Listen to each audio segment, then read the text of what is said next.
ร่วมสร้างอากาศดีเพื่อคนไทยและผู้มาเยือนในช่วงฟ้าใสไร้มลพิษ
สวัสดีค่ะต้อนรับคุณผู้ฟังคุณผู้ชมค่ะเข้าสู่รายการฟ้าใส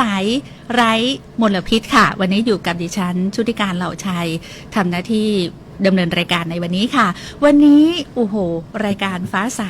ไร้มลพิษได้รับเกียรตินะคะจากท่านผู้อำนวยการส่วนจัดการคุณภาพน้ำอากาศและเสียงสำนักงานสิ่งแวดล้อมและควบคุมมลพิษที่2ผอ.กีรติวงศ์วัยสยะวันสวัสดีค่ะผอ.คะโอ้โหเป็นเกียรติกับรายการอย่างยิ่งเลยค่ะขอบคุณครับค่ะพูดถึงรายการนี้ถือว่าเป็นการออนแอร์ครั้งแรกนะคะกับโครงการประชาสัมพันธ์การจัดการปัญหาฝุ่นละออง PM 2.5 ค่ะซึ่งลำปางของเรานะคะก็มีปัญหาในเรื่องของฝุ่นทุกปีเลยนะคะในส่วนของจังหวัดลำปางเองซึ่ง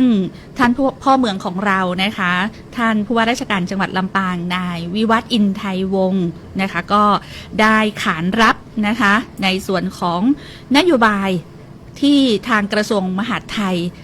เร่งแก้ฝุ่น PM 2.5 นะคะแล้วก็เน้นในเรื่องของการแจ้งเตือนที่รวดเร็วแล้วก็บังคับใช้กฎหมายจริงด้วยในส่วนของสำนักงานสิ่งแวดล้อมและควบคุมมลพิษที่2ค่ะน่าจะเป็นเจ้าภาพในเรื่องนี้เลยใช่ไหมคะก็เป็นส่วนหนึ่งดีกว่าเป็นองค์ประกอบหนึ่งของการภารกิจนี้นะครับภารกิจฝุ่นควันไอ PM 2.5 เนี่ยนะครับค่ะก็อยากให้ทางผอ.กิรติได้เล่านะคะว่าในส่วนของสำนักงานสิ่งแวดล้อมและควบคุมมลพิษที่2เนี่ยทำอะไรบ้างในเรื่องของฝุ่นค่ะขออนุญาตประชาสัมพันธ์พูดถึงหน่วยงานก่อนแล้วกันจะได้ทราบว่าเราหน้าที่ทำอะไรบ้างเชิญเลยค่ะก็เราสังกัดกรมควบคุมมลพิษนะครับสำนักงานสิ่งแวดล้อมและควบคุมมลพิษเนี่ยมีทั้งหมด16แห่งนะครับ1-16ค่ะสำหรับควบคุมมลพิษที่2เนี่ยก็จะดูแลพื้นที่จังหวัดลำปางพะเยาแพร่น่านนะครับภารกิจของเราก็จะเป็นเรื่องถ้าเป็นเรื่องงานอากาศเนี่ยก็เป็นเรื่องการสื่อสารส่งเสริมสื่อสารสนับสนุนส่งเสริมนะครับทีนี้ในกระทรวงทรัพยากรธรรมชาติและสิ่งแวดล้อมเนี่ยนอกจากกรมควบคุมมลพิษแล้วก็จะมีกรมอุทยานสัตว์ป่าและพันธุ์พืชนะฮะกรมป่าไม้อะไรเงี้ยกรมทรัพยากรน้ำอะไรเงี้ยก็ภารกิจต่างๆในส่วนของเรื่องการหมอกควันไฟป่าเนี่ยก็จะมี2หน่วยงานหลักใหญ่ๆนะครับก็จะทางป่าไม้ก็กรมอุทยานกรมป่าไม้นะครับแล้วก็ทางกรมควบคุมมลพิษในส่วนของกรมป่าไม้กรมอุทยานเนี่ยเขาจะเป็นหน่วยปฏิบัติในการเข้าไปดับไฟป่าอะไรเงี้ยนะครับสำหรับกรมควบคุมมลพิษเนี่ยก็เป็นหน่วยที่เป็นหน่วยสนับสนุนแล้วกันนะครับสนับสนุนทางด้านข้อมูลนะครับและการรายงานผลสถานการณ์คุณภาพอากาศการเขาเรียกว่าการจัดทำแผนว่าตอนนี้ตรงนี้ขึ้นสูงแล้วจะทำยังไงอะไรเงี้ยนะครับถ้าเกิดจังหวัดลำปางมีเกิดภาวะวิกฤตแล้วเนี่ยหนังสือก็ต้องเราก็ต้องแจ้งเตือนแล้วต้องมีหนังสือให้ทางจังหวัดเพื่อให้แจ้งเตือนกับทางพื้นที่ทางประชาชนได้รับทราบอะไรเงี้ยครับย้อนกลับเข้ามาก็ภารกิจของเราครับเรื่องการสื่อสารครับสื่อสารทุกวันนี้เราจะทำเป็นคล้ายๆอินโฟกราฟิกเพื่อแจ้งหน่วยงานให้ทราบสถานการณ์คุณภาพอากาศคุณภาพฝุ่น PM 2.5 เนี่ย4จังหวัดลำปางพะเยาแพร่น่านนะครับ4จังหวัดเราลงไปครับนี่ก็เป็นอันแรกที่เราทำเรื่องของการสนับสนุนครับเราสนับสนุนในเรื่องของการตรวจวัดควันดำนะครับควันดำที่รถยนต์อะไรเงี้ยนะก็ในเดือนมกราคมเนี่ยก็จะเป็นครั้งแรกไม่ใช่ครั้งแรกหมายถึงว่าครั้งแรกของปี69นะครับที่เราจะไปเริ่มคิกออฟควันดำนะครับที่จังหวัดลำปางก็วันที่14เนาะ14มกราผมยังไม่บอกสถานที่แล้วกันเดี๋ยวทางนี้ก็จะหลบเลี่ยงการตรวจจับไม่ใช่ตรวจจับเราเป็นการตรวจควบคุมแล้วกันนะครับครับให้ปฏิบัติตามกฎหมายแล้วประเด็นเรื่องสุดท้ายที่เราส่งเสริมเนี่ยเราเป็นการส่งเสริมด้านวิชาการนะครับส่งเสริมให้กับชุมชนว่าถ้าเกิดไม่เผานี่จะไปทำยังไงบ้างเงี้ยนะครับก็ปีที่ผ่านมาเราได้รับรางวัลนะครับสำนักงานสิ่งแวดล้อมควบคุมที่2เนี่ยได้รับรางวัลจากสำนักงานคณะกรรมการพัฒนาระบบราชการครับบ้านนา9กิ่วนะครับที่อำเภอแม่ทะได้รับรางวัลระดับดีของ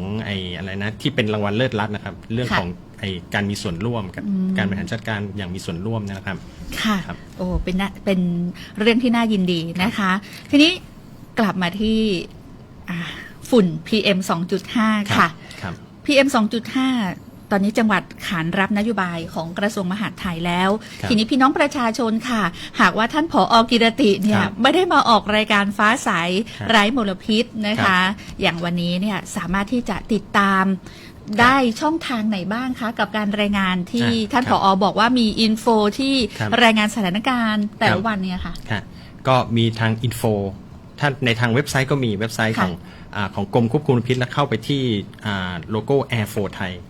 Air 4 ไทยนี่ก็จะเป็นรายงานสถานการณ์อากาศโดยตรงเลยนะครับหรือท่านสะดวกมือถือท่านโหลดเข้ามาเลยแอปพลิเคชัน Air 4 ไทยเราก็จะมีรายงานทุกวันนะครับแล้วก็จะมีช่องทาง Facebook ก็มีของทั้งกรมควบคุมมลพิษด้วยของทั้งสำนักงานสิ่งแวดล้อมก็มีคือขอทั้งกรมเนี่ยเขาจะเป็นการรายงานภาพรวมประเทศเนาะแล้วของทางสำนักงานเนี่ยก็เป็นลงรายจังหวัดละอะไรเงี้ยนะครับแล้วก็เดี๋ยวนี้จะมีตัวเขาเรียก Line Alert ครับลองไปสมัครดูนะครับคือมันเป็นแอปพลิเคชันฟรีนะใน Line ครับก็คือให้พี่น้องประชาชนสามารถดาวน์โหลดทั้ง Air 4 ไทยแล้วก็แอปพลิเคชัน alert อะไรนะคะ Line alert ครับ Line alert ครับ นะคะก็ ครับ จะสามารถติดตามสถานการณ์ฝุ่น PM 2.5 มลพิษทางอากาศได้ด้วยนะคะ ครับ ทีนี้ในเพจของสำนักงานสิ่งแวดล้อมก็มีด้วย มีครับมี นะ ครั คะ บ ก็สามารถที่จะติดตามใน ครับ เรื่องของสถานการณ์ฝุ่น PM 2.5 ในแต่ละวัน ทีนี้ ครับ ค่ะ เดือนนี้เดือนธันวาคม ค่ะ สถานการณ์บ้านเราตอนนี้เป็นยังไงบ้างคะลำปางบ้านเราค่ะ จริงๆถือว่ายังอยู่ในช่วงที่แบบเรายังเขาเรียก สี ว่า ฟ้าสีเขียวสีส้มสีแดง ต้องเรียนงี้ครับไอ้เมื่อกี้ที่ดีเจแอลว่านะสีฟ้านี่คือแบบอากาศดีมากนะครับ ค่ะ สีเขียวนี่ดีแล้ว ถ้า ค่ะ สีเหลืองๆเนี่ยถ้าเรารายงานว่าสีเหลืองเนี่ยก็เริ่มปานกลางแล้วจะไม่ดีแล้วเพราะสี ค่ะ ส้มนี่ไม่ดีละมีผลกระทบแล้ว ค่ะ สีแดงนี่มีผลกระทบละอะไรนะครับ ค่ะ คือผลกระทบนี่คือผลกระทบต่อ ต่อสุขภาพ และก็ชีวิตของพี่น้องประชาชน ใช่ นะ ครั คะ บ ค่ะ ทีนี้สถานการณ์ปัจจุบัน ฮะ ค่ะ ปัจจุบันเราเริ่มเก็บข้อมูลนะตั้งแต่เดือนตุลานะครับตอนนี้ก็เดือนธันวาต้นเดือนแล้ว ค่ะ กลางเดือนแล้วนะครับ ค่ะ ยังอยู่ในสถานการณ์ที่ดีกับดีมากอยู่ ก็คือยังอยู่ในช่วงปกติอยู่นะครับ อืมค่ะ ยังมีการเผาไม่เยอะนะแต่ว่าผมขออนุญาตนำเรียนปีที่แล้วเนาะ ค่ะ ปีแล้วนี่จุดฮอตสปอตลำปางเยอะทีเดียวนะครับ 7,000 กว่าจุดเนี่ย 7,000 กว่าจุด 7,285นะครับ7285นะครับ 7285 คือการ คือ เกิดจุดความร้อน จุด ฮอตสปอต ใช่ ที่เราเรียก ที่ทั้ กั งจังหวัดเลยนะครับ ทั้งจังหวัด ทุกอำเภอรวมกัน 13 อำเภอรวมกัน ใช่ครับ 700 เท่าไหร่นะคะ 7,000 อ๋อ 7,000 โอ้โห 7,285 โอ้7,000 กว่าจุด ครับถ้า ลดกว่าปีก่อนไหม ปีก่อนเยอะกว่าปีก่อนนี่ 8,200 ครับ อ๋อ ก็ถือว่า จุด ลดลงมา ล นะ ดลง คะ มาครับ แล้วปีนี้ตั้งเป้ายังไงคะ ปีนี้ก็จะให้ลดลงคืออยากให้ลดลงไปอีก ค่ะ แต่มันก็คงขยับได้ทีละ 5% 10%เนาะ อืม ซึ่งณปัจจุบันตอนเนี้ยเรานับจุดฮอตสปอตได้เดี๋ยวนะ ก็อยู่ที่ 51 จุดครับ 51 จุดก็จะมีเป็นพื้นที่ป่าซะส่วนใหญ่ประมาณ 23 จุดนะครับ พื้นที่เกษตร 18 สปก 7 นะครับ ชุมชน 1 นะครับ ค่ะ ทางหลวง 2 ตอนนี้อำเภอที่สูงสุดเลยนะครับก็ที่อำเภองาวนะครับอำเภองาว 11 นะครับ 11 จุดฮอตสปอต วังเหนือ 9 จุดนะครับ แล้วก็ลดหลั่นกันไป ตอนนี้ก็มีเมืองปาน 2 ที่อำเภอเมืองลำปางก็มีนะครับ มี 6 จุด เกาะคา 3 แม่ทะ 6 แจ้ห่ม 7 แม่เมาะ 5 แม่พริก 2 นะครับ อันนี้คือตั้งแต่ 1 ตุลาคมถึ ถึ ง งวันเนี้ยวันที่ ถึง 17 วันนี้เลย ครับ แต่ว่าเป็นข้อมูลเมื่อวันที่ 16 เนาะไอ้17 เมื่อวานนี้ ของเมื่อวานครับ ค่ะ ก็มีการเกิดจุดฮอตสปอตแล้วนะคะ ครับ ถึงแม้ว่าเมื่อสักครู่ท่านผอ.กิรติบอกว่าอยู่ในช่วงดีก็คือสีฟ้าสีเขียว ครับ ยังอยู่ปกติแต่ก็มีการเกิดจุดฮอตสปอต ใช่รับ นะคะ ครับ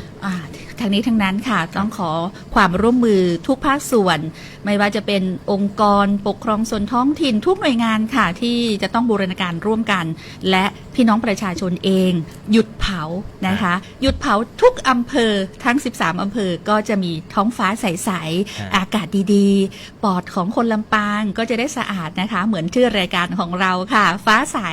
ไร้มลพิษนั่นเองนะคะ ครับ อันนี้คือการเกิดจุดฮอตสปอตแล้วก็มีการวางแผนทั้ง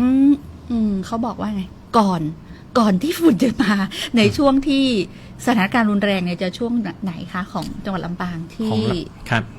ถ้าดูจากสถิติที่ผ่านมานะ ค่ะ จะเริ่มเนี่ยปลายเดือนมกราเนี่ยจะเริ่มแล้วนะครับ อืม แล้วก็ช่วงยาวกุมภาแล้วก็ต้นมีนานนะครับยาวไปจนถึงต้นเมษาเนี่ยครับเนี่ยก็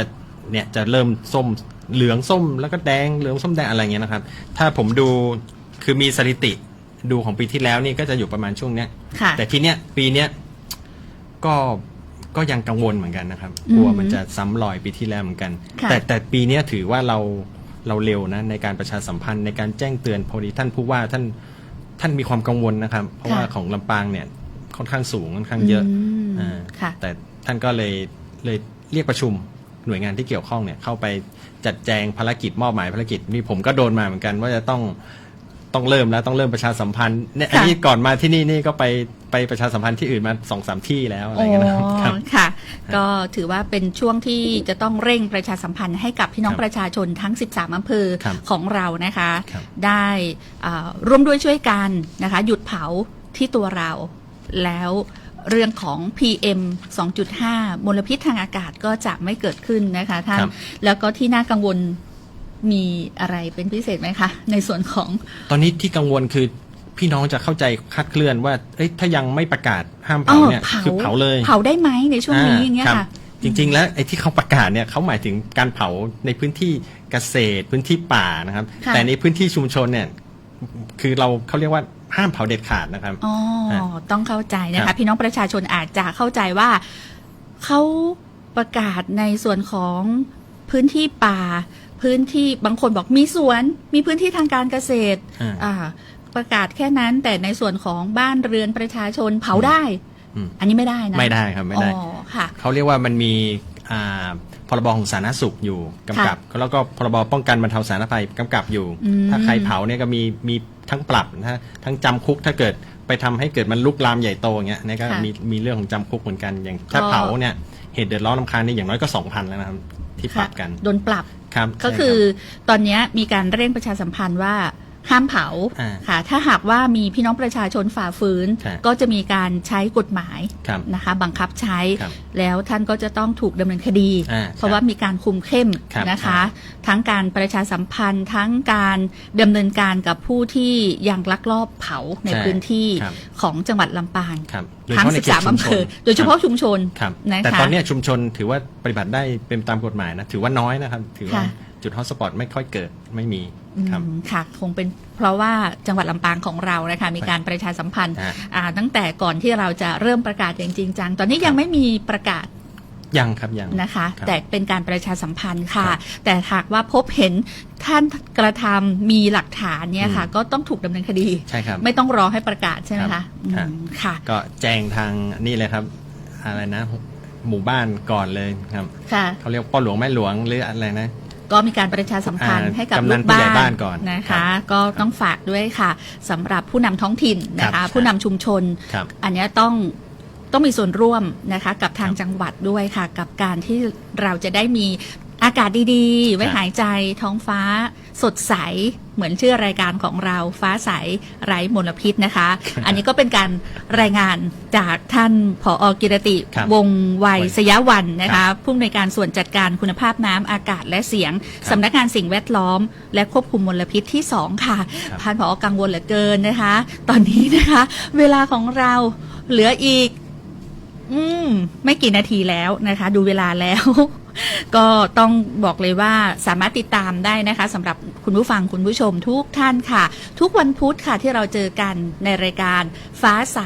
ไร้มลพิษทางสวท.ลำปางวันนี้เราออนแอร์ออกอากาศตอนแรกเลยนะคะกับโครงการประชาสัมพันธ์การจัดการปัญหาฝุ่นละออง PM 2.5 ประจำปีงบประมาณ 2569 นะคะแล้วก็ทุกวันพุธเวลา 13:30 นาทีโดยประมาณถึง 14 นาฬิกาทางสวท.ลำปาง FM 97 เมกะเฮิรตซ์วันนี้ดิฉันชุติการเหล่าชัยพร้อมกับท่านผอ.กิรติวงศ์ไวยสยวันนะคะต้องนำรายการจากลาคุณผู้ฟังแต่เพียงเท่านี้หยุดเผาทั้งอำเภอทั้ง 13 อำเภอแล้วเราจะมีอากาศดีๆไว้หายใจสวัสดีค่ะสวัสดีครับสุวรรณรู้สึกว่าช่วงนี้นรกเฮามันฮ้อนกว่าปกติพอหู้สาเหตุของก็จะบ่ฮึ่งห่อนดิจะได้ครับท่านโยมตอนนี้บนโลกมนุษย์ลูกกันเผาตั้งแต่เผาเศษใบไม้ทิ้งไม้ตามบ้านเรือนเผาให้เผานาเพื่อเตรียมการเพาะปลูกตึงเผาป่าหวังเก็บของขายแผ่นดินร้อนเป็นไฟสัตว์ป่าหนีตายไฟลามไปทั่วควันกุควันกุมสูดลมหายใจก็มีแต่ควันไฟ